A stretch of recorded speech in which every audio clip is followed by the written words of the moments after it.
Now let's get to the breakdown. So do you have a project that you could just walk us through of how it came to be, or any other cool stories about it?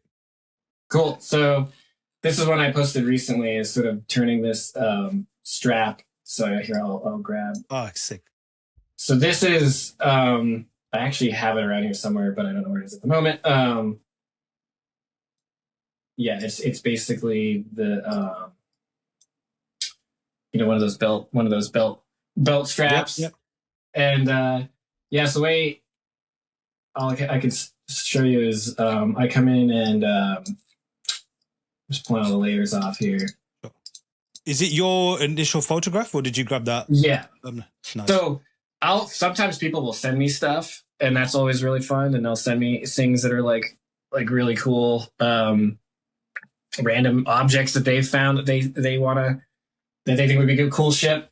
But yeah, this one I took a photo of that one myself. I probably took like 60 photos, and then finally got one that I thought looked good. So then what I usually do is I'll put it on like a very like shallow. I'll take the opacity, I'll drop it down, and then so then I'll add a grid. So I'll try to add this is like a basic perspective grid, and so I'll throw in these lines so that I have the forward, left, right, up, and down, and then start sketching on top of that. So these are like really rough sketches.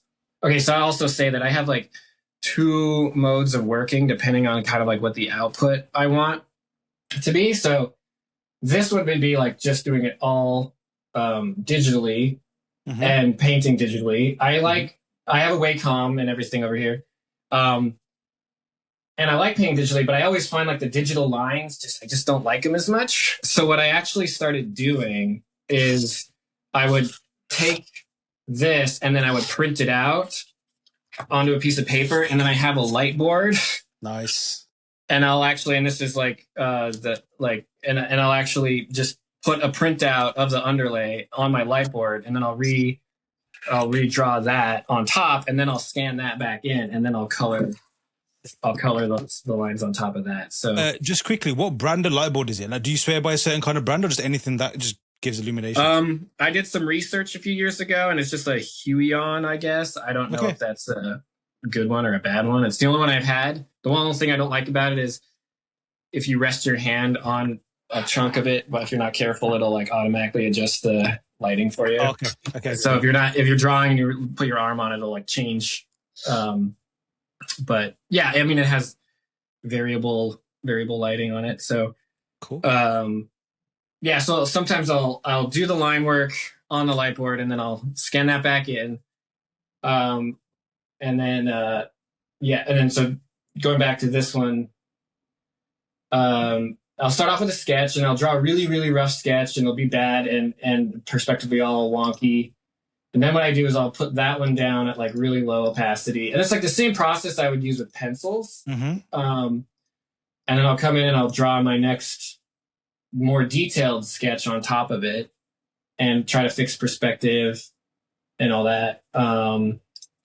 Let's see, I have some other, these are like extra perspective. Like this one was like a line. I was trying to make sure I figured out exactly where the center of the ship was, make sure to maintain symmetry, even if the surface is changing shape. And so then after that, I'll have the lines. These PSDs get like so huge. Here we go. So here's like the so this is the final line work. Wow. And actually I'm missing a little bit there. I think it's like, there we go. So that's like the final line work. And then I'll turn off the perspective lines, and then start one of my favorite times is like when you get the flats in, and that's like, it's just like boom, it just like locks in, and you're like, ooh, this is gonna work. And then I just start kind of like putting in my flat like colors. this one I wanted to go with like a Millennium Falcon. That was sort of the inspiration for this. And so I started off with that. The Falcon almost has like a khaki tan kind of paint below all of the rust. So started kind of adding that in there. Then I usually have like several different metal colors. Then playing around with different paints here. So then the next thing I do, and this is hard to see, I'll put it up to 100. So what I do is I won't always do this. Kind of depends on if I'm feeling it or not. But this is an overlay layer. Mm-hmm. And what it'll do is it'll brighten some things and darken some things. And so I'll set this to like overlay. And then I'll usually put it on like a really low opacity, but you can see how much like yes it'll add like extra. Basically, I get free colors without having to like paint each one of those colors individually. Then I'll come in and start adding, and now I don't remember what I originally had it set to, but I'll start adding like dust scratches. So this one I'll get like a big thick brush and just start painting in some dusty bits in here. More dust, more rust. Gotta have the rust. The rust I'll oftentimes like, I'm always like, rust is always a constant fight of too much or too little. So sometimes I'll have way too much rust and the whole ship will be like orange. But yeah, then we keep adding more dust. I think this one I finally was like, okay, I just need to smooth out some of that other stuff. Then paint chips coming in and just adding like basically little gray areas where the rust and paint has been scraped off. Mm-hmm. Probably coming into a landing bay a little too close. So then the next one is like the lighting layer. And what I do with the lighting layer is, this one is an overlay. It's not always an overlay, but basically I'll use the lasso tool to like lasso an area and then use like the gradient here and sort of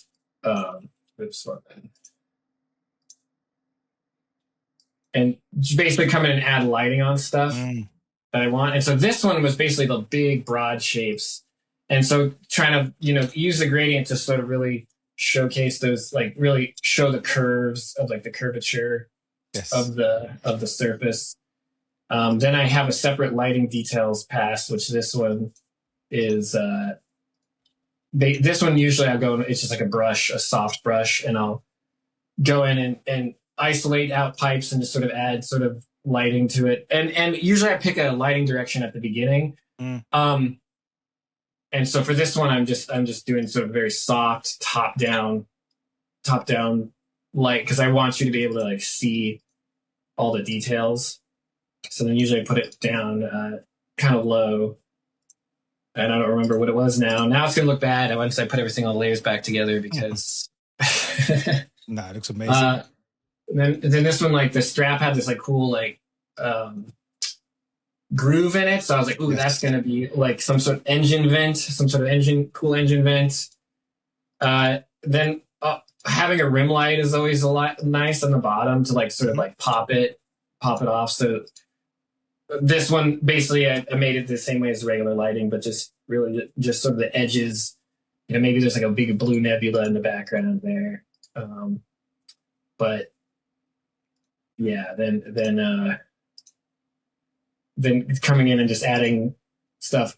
Recently, like I've started like really liking to just like make the windows, and this is where it doesn't fit into a lot of sci-fi aesthetic, but like I like making the windows like a really bright color that's not with the rest of the ship, because the windows are like the eyes of the spaceship. You have to nail the window, and I spent a lot of time, probably on this one too, redrawing those cockpits over and over until I got the like window configuration that I liked, which was this like, I think I saw some like really old like Navy aircraft or something. I don't remember where I got inspired for like how this sort of window layout should be. Yes. But yeah, like, and then another thing, like the first idea I was going to do is I was going to put the window in the middle, right? but then that's like your first idea is always like the one that's like going to be the most common, and you always want to come up with the next idea after that. So whatever your first idea is, change it again one time at least, and then you'll get something a little bit more unique. So I was like the cloud car ships from Empire, Bespin, right? Like they have like the two cockpits on the side, Yes. which is just like this wild, whimsical like thing, which is like, why would you ever design a ship like that? But it's great. Like I think they're like some really old biplanes that had like cockpits like that, because it was just, you know, the technology at the time was limited. But yeah, and then just sort of finishing out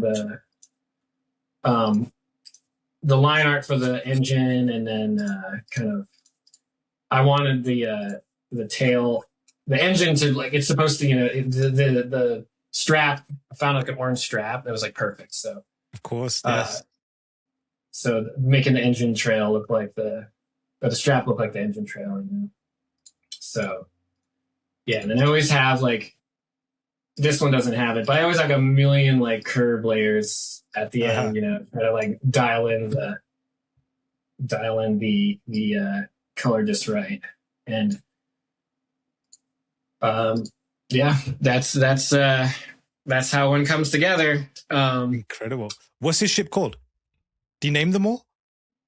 No, I usually don't name them, because like okay. People always ask me like the names and stuff, and I just never really think to like. I was like, I don't know. That's fair enough. Usually, I come up with like some.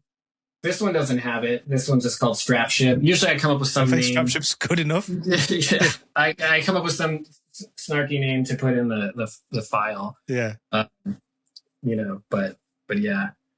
Incredible. What's the longest time you spend on any particular element, at least on this particular project? Like, do you find like you spend more time on one aspect or element or one stage of the whole process versus everything else? Or do you find that it kind of goes through its motions almost consistently each time? Generally the line work is the most time, and depending on whether or not I'm doing it pencil or digital, that'll be all over the place. It could be like 2 hours to 6 hours. And then usually I'm not doing this in like one sitting. I'll do it for a while, and then I'll like get bored, work on something else, come back to it. Right. And oftentimes my stopping parts are I'll get a sketch that I really like. If I don't like the sketch, usually I stop there, come back and do another sketch. Get the sketch, then usually I'll do all the line work in like one sitting. And then depending on like how much coffee I've had and how late I want to stay up, then I'll start crank. Cause like my favorite part is like getting the base colors in. And once, at least on the digital side. And cause that's just like when the whole thing just starts coming together. And then yeah, everything else. Then there's like the last, like, and this like, you don't want to get into, I don't know if I would call it like as the death spiral or not, but there's this period of time where like after you've done like 90% of the work and you're just trying to like get it to that final level of perfection, and you can waste a whole lot of time there. Like I used to be a lot worse at this, but where I would just spend hours just like tweaking all the colors and putting all these curves in and redoing the background multiple times. And for example, I have on my YouTube channel, which I really post on, I have a sped up process video of like the Lo-Fi Girl cyberpunk art piece that I did. And that one you can see in there that I just like was not happy with the background or the colors. So I was just redoing them over and over and over until eventually, and then I like put it down for like a month. I was like, okay, I'm just gonna walk away from this, and then come back a month later, and I was like, I figured it out, or at least I just hit it, and there was none of those roadblocks, and I just like did it correctly the first time. So yeah, awesome. How long did this piece take overall? This one, 4 or 6 hours maybe. Cool. But I think it was over the course of like a week. Sure. So, yeah. Excellent. Thanks so much for that breakdown. A great design. One more final question on this. The engine and all the innards of the vehicle and all the inner workings. When you come up with those, how much planning goes into the design of those things, or is it more like a vibe-based thing and where it fits in terms of the shape? All vibes, for the most part. Sometimes I have like a particular thing that I'm trying to do, but yeah, most of like any one of these details, like I will redraw these details several times depending on whether or not I like them. In fact, I think if I turn off all these other layers and we compare it to the sketches,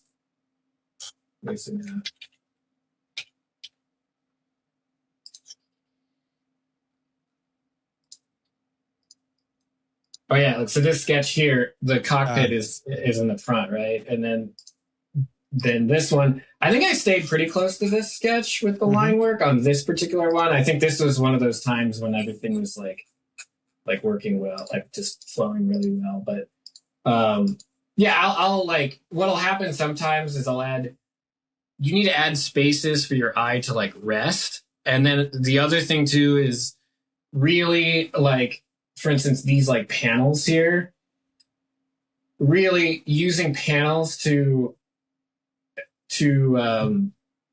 really show the form of their object, right? Like having panels is great because it's like, it gives you this nice like curved shape. You can see with your eye that like how, like the kind of curve this is. And then it's sort of more of like it's like not really a C. It's got like some flat space in the middle, and then, so you want to have like the curve to like really show that space. But then the other thing I do deliberately is I sort of like will bend those curves a little bit to add a little bit more personality to it. Where, like for instance, this one, I think I went a little bit too far in the perfectly straight, like Photoshop. This is like another example between using pens. Photoshop has like that. You can let me get a new layer here. Photoshop has like this tool, right, where you can like draw, but then you can like snap. And so if you do that too much, you have a very like rigid kind of looking, all the lines are perfectly straight. So I purposely put a little bend in them. This one I didn't as much do it as much, but a lot of times I'll put a little bit of a bend into the lines on purpose to give it an extra bit of energy, Cool. So, but yeah, mostly it's just vibes. Like people ask me sometimes, like what kind of power cord does it have, or where's the heat fins and stuff? I'm like, no idea. It's wherever you want it to be. It's cool. Excellent. Thanks so much for that breakdown. That's amazing. Amazing shape, amazing design, amazing process as well.